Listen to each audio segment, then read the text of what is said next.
প্রাইমারির নতুন নিয়োগ বিধি আইন মন্ত্রণালয়ের অনুমোদন পায়নি এখনও। অনুমোদনের অপেক্ষায় আছে।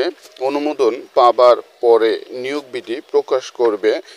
তারপরে নতুন সার্কুলার আসবে। আশা করি আগস্ট বা সেপ্টেম্বরের নতুন সার্কুলার চলে আসবে।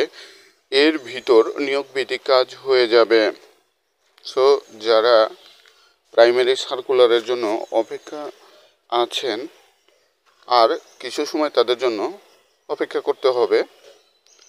আশা করাই যায় আগস্ট বা সেপ্টেম্বরের দিকে চলে আসবে সার্কুলার।